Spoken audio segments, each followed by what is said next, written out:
The priority is definitely making sure the idea is as good as possible. A good idea recorded badly is better than a bad idea recorded goodly.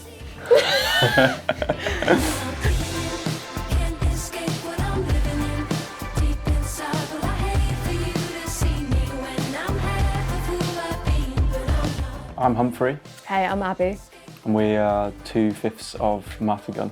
Early on when we first started out, we were quite a rock band, influenced by a lot of 70s music, but as time's gone on, obviously we've been together for quite a few years, it's developed as our tastes have changed, and so we still have those sort of rock foundations, but we definitely love sort of pop music and R&B, and there's sort of all of those influences coming through. We all write, but like MarthaGunn as a band is always centred around Abby's writing. Our roles inform how we work, and we all lean on each other. I think we all need each other as well. You know, there's a reason we're all in a band, because without each other there are a lot of missing links to our music. The way we used to write was we'd all get in a rehearsal room together when we were younger, and it just took so long. So we come to St David's in Wales.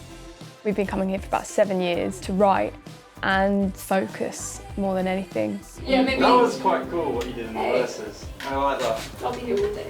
St David's is a bit of a tourist destination in the summer, but in the winter no one's really here, and I find that silence just really gets rid of all distractions in your mind, and so I'm in that headspace of complete creativity.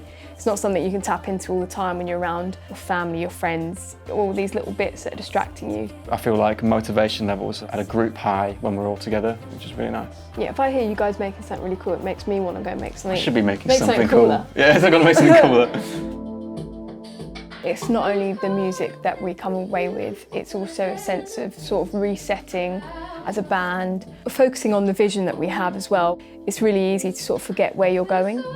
When we started to take writing a bit more seriously, when we came here we'd have an expectation of what we came away with, and we'd set deadlines. We like to treat it as work without that sounding boring. Like just keeping that ethic of you're showing up. Like even if what you're doing isn't very good, it doesn't matter, you're doing, and that's the most important thing. It's a typical day here. Max and I are generally up first, and we'll go for a run and a swim. And then when we come back, everyone else is starting to wake up. First part of the day, everyone goes off, does their own thing in their own space. And then just after lunch, we'll come together, show each other what we've been working on, feed all those ideas in together, see what works, see what doesn't work, and then just kind of repeat that really. That is probably more focused on me and Max for the arrangement, and then Abby will just be locked away all day. I basically just writing. do my own thing throughout the day, poke my head in to see what this lot are up to. If they're starting a new idea or they've got something going on, maybe I'll come in for a bit. I tend to open up Logic. I will usually have a vocal channel, a guitar or bass channel, and a software instrument channel, either for drums or for a synth. I'll get the idea down, whether that's a vocal and chords or whatever. Then I might just loop it for quite a long time to get all the lyrics out I possibly can, almost to go into sort of like a hypnotic trance where you're not actually consciously thinking of the lyrics. From there, I will sort of listen to it, pick out the bits I like, try and put them in an order that's like a verse, that's a chorus, there's some more verse lyrics. And then once I start to get my idea sort of pieced together roughly, I'll try and arrange it to a degree so that the guys know roughly what's in my head. If I give them a blank canvas, that's often where we have a little bit of struggle. Yeah, there's a signpost of where to go. Yeah, it's like, this is what it should sound like, now can you please make it sound really good? I'll send it to Humphrey probably first. I'll maybe try to set its direction, and then we can figure out if that's right. Yeah. And then everyone's just going to be sending loads of ideas in, and we just basically collage it together until we have parts for everything and it feels good start to finish as an arrangement. It's so important, those moments where you're just not really thinking. It doesn't really matter how well you play it. Sometimes that makes it as well. Like sometimes a lazy vocal, maybe the first time it's sung, nothing's overthought and you're still finding it, so the performance comes out in a certain way. So in that sense, it's really nice to have good stuff lying around that's plugged in. If you get a good signal coming in, yeah, it means that you can use that on a final recording, yeah, if it's captured a certain energy. I think simplicity is really nice. Having just a great interface that you know well, like the ID14 behind me. And then we've got the ASP880 as well, which just allows everything to be plugged in at once. So especially when we're in here and we're working all together, it just keeps momentum going. There's nothing more annoying than like having an idea and then not being able to do it immediately. I think we stop probably when everyone's given all they can give. I guess it's just when you don't want to work on it anymore because it feels right. Yeah, it feels right. The fundamentals are right.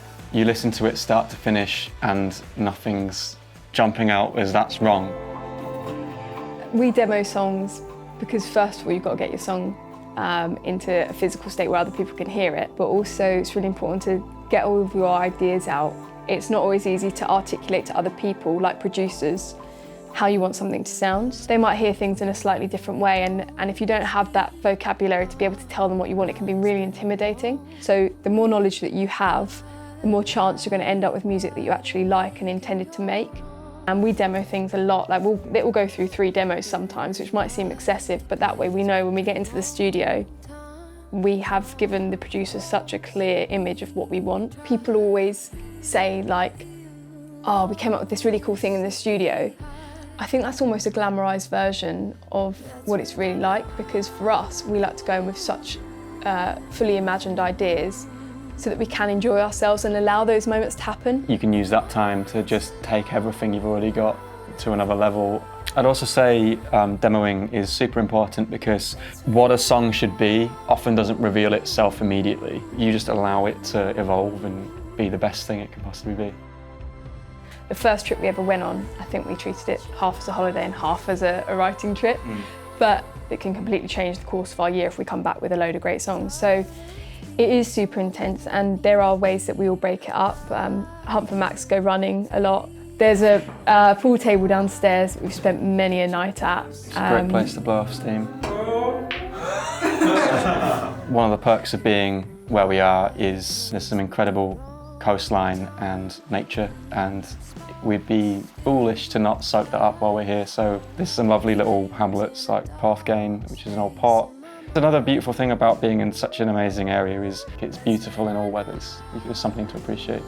I'd say that the most consistent one though is just having dinner together. Yeah. And like taking that hour or two to just probably not really even talk about music, just hang out. Between us, there's some pretty great chefs in the band as well, so eating some pretty nice food. There are certain things that I think we've learned over the years of how to speak to people when they are showing an idea, because you're extremely vulnerable. No one really wants to hear criticism, especially early on, because that can really dampen the mood. You know, like I'll show Humphrey ideas when they are in such a raw form that I think, I'm really excited about this because I can hear what it's like in my head, but if he can't hear that, then he's going to think it's rubbish, and then I might not want to work on it anymore. So you just got to be really careful about, I think when you show someone an idea as well, you've got to choose your moments, because if you show them too early on and they give a weird reaction, that can really impact how you then move forward with that idea. With that sensitivity, it's like killing that as much as possible. Oh like, yeah, it's because it's kind of an ego in a way. We're extremely aware as a band of squishing our egos. Like that has been squishing our egos. Like making sure that we aren't being egotistical about our own ideas, because you have to at some point let go for it to be a collaboration. You've got to give people space. Yeah, and you've got to trust that we've got to go through this whole process, even if it goes through a stage of being wrong. It's just a step in this journey. Just kill your ego, because it's going to get in the way of making good music.